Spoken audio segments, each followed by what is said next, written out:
प्रेम से बोलिए संतोषी माता की जय। संतोषी माता का व्रत और पूजन शुक्रवार के दिन किया जाता है। कहते हैं कि संतोषी माता का व्रत उनकी कथा सुने बिना अधूरा ही माना जाता है, इसलिए संतोषी माता के व्रत में उनकी यह कथा जरूर सुननी चाहिए। संतोषी माता की कथा हाथों में गुड़ और भुने हुए चने लेकर सुननी चाहिए। तो शुरू करते हैं शुक्रवार के व्रत में सुनी जाने वाली माता संतोषी की कथा। पौराणिक कथा के अनुसार एक बुढ़िया थी जिसके 7 बेटे थे। उनमें से 6 बेटे तो कमाने वाले थे, जबकि उसका एक बेटा बिल्कुल निकम्मा था। वह कोई काम नहीं करता था और कुछ भी नहीं कमाता था। बुढ़िया के 7 बेटों का विवाह हो चुका था। अब बुढ़िया अपने 6 बेटों के लिए रसोई बनाती, उन्हें प्रेम से भोजन कराती और उनकी थाली में जो कुछ भी जूठन बच जाता वह 7वें को दे देती। परंतु वह बहुत भोला भाला था, मन में कुछ भी विचार नहीं करता था। एक दिन वह 7वां बेटा अपनी पत्नी से बोला, देखो मेरी माँ का मुझ पर कितना प्रेम है। तो उसकी पत्नी बोली, हाँ हाँ क्यों नहीं, सबका झूठा और बचा खुचा जो तुमको खिलाती है। वह बोला, ऐसा हो नहीं सकता, मैं जब तक अपनी आंखों से न देख लूं मैं मान ही नहीं सकता कि मेरी माँ ऐसा करती है। बहू हंसकर बोली, आंखों से देख लोगे तब तो मानोगे। कुछ दिन बाद घर में एक त्योहार आया। घर में 7 प्रकार के भोजन और चूरमे के लड्डू बने। अब वह 7वां बेटा जांचने के लिए सिर दुखने का बहाना करके एक पतला वस्त्र सिर पर ओढ़कर रसोई घर में ही सो गया। अब वह कपड़े में से सब देख रहा था। माँ ने 6 भाइयों को बुलाया और 6 भाई भोजन करने आए। उसने देखा माँ ने उनके लिए सुंदर आसन बिछाए, नाना प्रकार की रसोई परोसी और आग्रह कर करके उन 6 को जिमाया। वह देखता रहा। जब 6 भाई भोजन करके चले गए तब माँ ने उनकी झूठी थालियों में से लड्डू के टुकड़े उठाए और उन सब को मिलाकर एक लड्डू बनाया और उनकी झूठन साफ कर बुढ़िया ने एक थाली लगाई और फिर उसे पुकारा, बेटा 6 भाई भोजन कर गए, बस तू ही बाकी है, उठ, तू कब खाएगा। वह कहने लगा, माँ मुझे भूख नहीं है और मुझे भोजन नहीं करना, मैं अब परदेश जा रहा हूँ। माँ ने कहा, ठीक है, कल जाता हो तो आज चला जा। वह बोला, हाँ माँ आज ही जा रहा हूँ, और यह कहकर वह घर से निकल गया। जाते समय उसे अपनी पत्नी की याद आ गई। वह गौशाला में कंडे बना रही थी। वहाँ जाकर वह बोला, हम जाएं परदेश को आएंगे कुछ काल, तुम रहियो संतोष से धर्म आपनो पाल। उसकी पत्नी बोली, जाओ पिया आनंद से हमरी सोच हटाए, राम भरोसे हम रहे ईश्वर तुम्हें सहाय। 2 निशानी आपनी देख धरो में धीर, सुध मत हमरी बिसारियो रखियो मन गंभीर। वह बोला, मेरे पास तो देने को कुछ नहीं है, यह एक अंगूठी है सो यही ले ले और अपनी भी कुछ निशानी मुझे दे दे। तो वह बोली कि मेरे पास भी क्या है, यह गोबर भरे हाथ है, और यह कहकर उसकी पीठ पर गोबर के हाथ की थाप मार दी। वह चल दिया। चलते चलते दूर देश पहुंच गया। वहाँ वह एक साहूकार की दुकान पर पहुंचा। वहाँ जाकर कहने लगा, भाई मुझे नौकरी पर रख लो। साहूकार को ज़रूरत थी। वह बोला, ठीक है रह जा। लड़के ने पूछा, तनख्वाह क्या दोगे। तब साहूकार ने कहा कि काम देखकर दाम मिलेंगे। उसे साहूकार की नौकरी मिल गई और वह सुबह 7 बजे से रात 10 बजे तक नौकरी करने लगा। कुछ दिनों में ही दुकान का सारा लेन देन, हिसाब किताब, ग्राहकों को माल बेचना, वह सारा काम करने लगा। साहूकार के 7-8 नौकर थे, वे सब चक्कर खाने लगे कि यह तो बहुत होशियार बन गया है। सेठ ने भी उसका काम देखकर 3 महीने में ही उसे आधे मुनाफे का हिस्सेदार बना लिया। अब वह कुछ वर्षों में ही नामी सेठ बन गया और मालिक सारा कारोबार उस पर छोड़कर विदेश चला गया। इधर उसकी पत्नी को सास ससुर दुख देने लगे। सारी गृहस्थी का काम कराते, उसे लकड़ी लेने जंगल में भेजते और इसी बीच घर के आटे से जो भूसी निकलती उसकी रोटियां बनाकर उसके लिए रख दी जाती और एक फूटे नारियल के खोपड़े में पानी। एक दिन वह लकड़ी लेने जा रही थी तो रास्ते में उसने देखा कि बहुत सी स्त्रियां संतोषी माता का व्रत कर रही हैं। वह वहाँ खड़ी होकर उनकी कथा सुनने लगी और जब कथा पूर्ण हुई तो उसने पूछा कि बहनों, तुम किस देवता का व्रत कर रही हो और इसके करने से क्या फल मिलता है। यदि तुम इस व्रत का विधान मुझे समझाकर कह दो तो मैं तुम्हारा बड़ा एहसान मानूंगी। तब उनमें से एक स्त्री बोली, सुनो, यह संतोषी माता का व्रत है और इसके करने से निर्धनता और दरिद्रता का नाश होता है और मन में जो भी कामना हो वह सब संतोषी माता की कृपा से पूरी होती है। तब उसने उससे व्रत की विधि पूछी। वह भक्तिनी स्त्री बोली कि 1.25 आने का गुड़ चना लेना, इच्छा हो तो 5.25 आने का लेना या फिर 1.25 रुपये का भी, सहूलियत के अनुसार ले लेना। बिना परेशानी, श्रद्धा और प्रेम से जितना भी बन पड़े सवाया लेना। प्रत्येक शुक्रवार को निराहार रहकर कथा सुनना। इसके बीच में क्रम टूटे नहीं, लगातार नियम पालन करना। सुनने वाला कोई ना मिले तो घी का दीपक जलाकर उसके आगे या फिर जल के पात्र को सामने रखकर कथा कहना।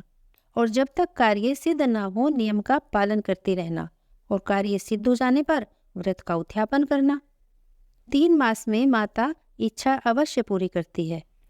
यदि किसी के ग्रह खोटे भी हों तो भी माता वर्ष भर में तो कार्य सिद्ध कर ही देती है। फल सिद्ध होने पर उद्यापन करना चाहिए, बीच में नहीं। उद्यापन में 2.5 सेर आटे का खाजा और इसी मात्रा में खीर और चने का साग करना। 8 लड़कों को भोजन कराना। जहाँ तक मिले देवर, जेठ और भाई बंधु के ही हों। ना मिले तो रिश्तेदारों और पास पड़ोसियों को बुलाना। उन्हें भोजन कराकर यथाशक्ति दक्षिणा दे माता का नियम पूरा करना। उस दिन घर में खटाई न खाना। यह सुनकर बुढ़िया के लड़के की बहू चल दी। अब रास्ते में लकड़ी के बोझ को बेच दिया और उन पैसों से गुड़ चना लेकर वह माता के व्रत की तैयारी कर आगे चली और सामने मंदिर देखकर पूछने लगी, यह मंदिर किसका है? तो सब कहने लगे, यह संतोषी माता का मंदिर है। यह सुनकर वह माता के मंदिर में जाकर उनके चरणों में लेट गई। दीन हो उनसे विनती करने लगी, हे माँ, मैं निपट अज्ञानी हूँ, व्रत के कुछ भी नियम नहीं जानती। हे माँ, मैं बहुत दुखी हूँ। हे माता, जगत जननी, मेरा दुख दूर कर, मैं तेरी शरण में हूँ। माता को दया आई। एक शुक्रवार बीता कि दूसरे शुक्रवार को उसके पति का पत्र आया और तीसरे शुक्रवार को उसका भेजा हुआ पैसा भी आ पहुँचा। यह देखकर उसके जेठ जेठानी सब उससे मुंह सिकोड़ने लगे। लड़के ताने देने लगे कि काकी के पास पत्र आने लगे, रुपया आने लगा, अब तो काकी की खातिर बढ़ेगी। बेचारी सरलता से कहती, भैया, कागज और रुपये आवे तो हम सबके लिए अच्छा है। और ऐसा कहकर आंखों में आंसू भरकर संतोषी माता के मंदिर में आ माता के चरणों में गिरकर रोने लगी। कहने लगी, हे माँ, मैंने तुमसे पैसा कब मांगा है? मुझे पैसे से क्या काम है? मुझे तो अपने सुहाग से काम है। मैं तो अपने स्वामी के दर्शन मांगती हूँ। तब माता ने प्रसन्न होकर कहा, जा बेटी, तेरा स्वामी भी आएगा। यह सुनकर खुशी से बावली होकर घर में जा काम करने लगी। अब संतोषी माँ विचार करने लगी कि इस भोली पुत्री को मैंने कह तो दिया कि तेरा पति आएगा, लेकिन आएगा कैसे? वह तो इसे स्वप्न में भी याद नहीं करता। उसे याद दिलाने तो मुझे ही जाना पड़ेगा। इस तरह माता उस बुढ़िया के बेटे के पास जाकर स्वप्न में प्रकट हो कहने लगी, हे साहूकार के बेटे, सो रहा है या जागता है? वह कहने लगा, माता, सोता भी नहीं, जागता भी नहीं, कहो क्या आज्ञा है? माँ कहने लगी, तेरे घर बार कुछ है कि नहीं? वह बोला, माँ, मेरे पास सब कुछ है, माँ बाप है, बहू है, क्या कमी है? माँ बोली, भोले पुत्र, तेरी बहू घोर कष्ट उठा रही है, तेरे माँ बाप उसे परेशानी दे रहे हैं, वह तेरे लिए तरस रही है, तू जा और उसकी सुध ले। मैं बोला, हाँ माता जी, यह तो मालूम है, पर जाऊँ कैसे? परदेश की बात है, लेन देन का कोई हिसाब नहीं, कोई जाने का रास्ता नजर नहीं आता, कैसे चला जाऊं? माँ कहने लगी, मेरी बात मान, सवेरे नहा धोकर संतोषी माता का नाम ले, घी का दीपक जला और दंडवत कर दुकान पर जा बैठ। देखते देखते सारा लेन देन चुक जाएगा, जमा माल बिक जाएगा और साँझ होते होते धन का भारी ढेर लग जाएगा। अब स्वप्न की बात मानकर वह नहा धोकर संतोषी माता को दंडवत प्रणाम कर घी का दीपक जलाकर दुकान पर जा बैठा। थोड़ी ही देर में देने वाले रुपया लाने लगे, लेने वाले हिसाब लेने लगे। कोठे में भरे सामान के खरीदार नकद दाम देकर सौदा करने लगे। शाम तक धन का भारी ढेर लग गया। मन में माता का नाम ले चमत्कार देख वह प्रसन्न हो गया और घर जाने के लिए कपड़े, गहने और सामान खरीदने लगा। यहाँ काम से निपट तुरंत घर को रवाना हुआ। उधर उसकी पत्नी जंगल में लकड़ी लेने जाती है। लौटते वक्त माता के मंदिर में विश्राम करती है। वह उसके प्रतिदिन रुकने का स्थान बन गया था। मंदिर के सामने धूल उड़ती देख वह माता से पूछती है, हे माता, यह धूल कैसे उड़ रही है? तो माता कहती है, ये पुत्री, तेरा पति आ रहा है। अब तू ऐसा कर, लकड़ियों के 3 बोझ बना ले।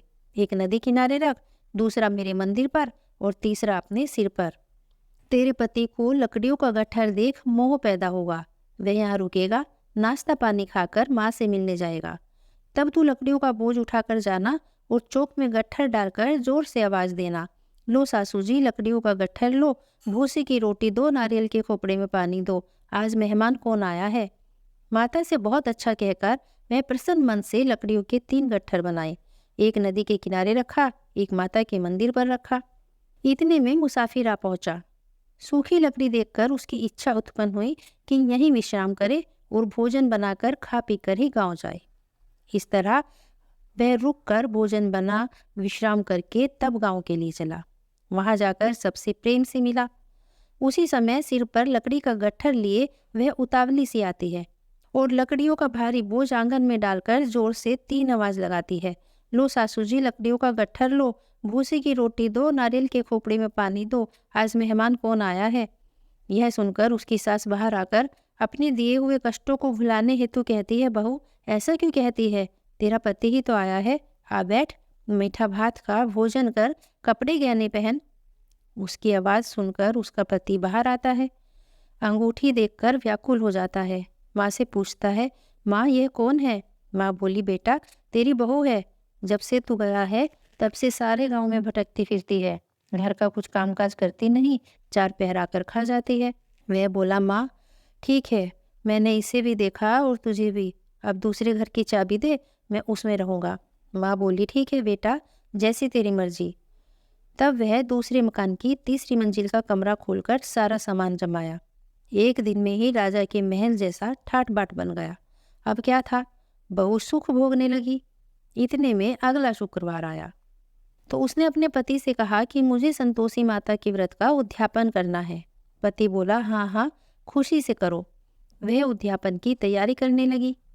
जिठानी के लड़कों को भोजन के लिए कहने गई। उन्होंने मंजूर किया, परंतु पीछे से जिठानियों ने अपने बच्चों को सिखाया, देखो, भोजन के समय खटाई मांगना, जिससे कि उसका उद्यापन पूरा ना हो। लड़के जीवनी आए, खीर खाई, पेट भर खाया, परंतु बाद में खाना खाते ही कहने लगे, हमें खटाई दो, खीर खाना हमें नहीं भाता, देखकर अरुचि होती है।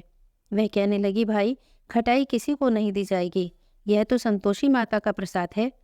लड़के उठ खड़े हुए, बोले, पैसा लाओ। वह भोली भाली बहू कुछ समझी नहीं और उन्हें पैसे दे दिए। लड़के उसी समय हट करके उन पैसों से इमली लेकर खाने लगे। यह देखकर बहू पर माताजी ने क्रोध किया। राजा के दूत उसके पति को पकड़ कर ले गए। जेठ जेठानी मनमाने कड़वे वचन कहने लगे, लूट लूट कर धन इकट्ठा करके लाया है, अब सब मालूम पड़ जाएगा जब जेल की मार खाएगा। बहू से सहन नहीं हुआ। वह रोते हुए माता के मंदिर गई, कहने लगी, हे माता, ये तुमने क्या किया? हंसाकर अब फिर रुलाने लगी। माता बोली, तूने उद्यापन करके मेरा व्रत भंग किया है। वह कहने लगी, माता, मैंने कुछ अपराध नहीं किया, मैंने तो बस भूल से लड़कों को पैसे दे दिए, मुझे क्षमा करो, मैं नहीं जानती थी कि वह खटाई लेकर खाएंगे, मैं फिर से तुम्हारा उद्यापन करूंगी। माँ बोली, अब की बार भूल मत करना। वह कहती है, माँ, अब भूल नहीं होगी, अब बताओ वो कैसे आएंगे? तब माँ बोली, जा पुत्री, तेरा पति तुझे रास्ते में ही आता मिलेगा। वह मंदिर से निकली तो रास्ते में ही उसे पति आता मिला। वह बोली, कहाँ गए थे?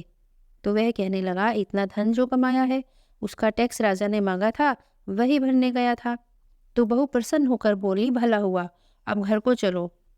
कुछ दिन बाद फिर शुक्रवार आया तो वह फिर से बोले कि मुझे फिर से माता का उद्यापन करना है। पति ने कहा, ठीक है, करो। बहू फिर से जेठ के लड़कों को भोजन को कहने गई। जेठानी ने 1-2 बातें सुनाई और सब लड़कों को सिखाने लगी कि तुम सब लोग पहले ही खटाई मांगना। लड़के भोजन से पहले कहने लगे कि हमें खीर नहीं खानी, हमारा जी खराब होता है, कुछ खटाई खाने को दो। तो बहू बोली, खटाई किसी को नहीं मिलेगी, आना हो तो आओ, नहीं तो मैं ब्राह्मण के लड़कों को लाकर भोजन कराऊंगी। तब उसने ब्राह्मण के लड़के लाकर भोजन कराया और यथाशक्ति दक्षिणा की जगह 1-1 फल उन्हें प्रसाद में दिया। संतोषी माता प्रसन्न हुई और माता की कृपा होते ही 9वें मास में उसे चंद्रमा के समान एक सुंदर पुत्र प्राप्त हुआ। पुत्र को लेकर वह प्रतिदिन माता जी के मंदिर जाने लगी। माँ ने सोचा यह रोज आती है, आज क्यों न मैं इसके घर चलूं। और यह विचार कर माता ने भयानक रूप बनाया। गुड़ चने से सना मुख, ऊपर सूंड के समान होठ, उस पर मक्खियां भिन भिन कर रही थी। देहली पर पैर रखते ही उसकी सास चिल्लाई, देखो रे, कोई चुड़ैल डाकिन चली आ रही है, लड़को इसे भगाओ नहीं तो किसी को खा जाएगी। लड़के भागने लगे, चिल्लाकर खिड़की बंद करने लगे। बहू रोशनदान में से देख रही थी, प्रसन्नता से पागल होकर चिल्लाने लगी, आज मेरी माता मेरे घर आई है, वह बच्चे को दूध पीने से हटाती है।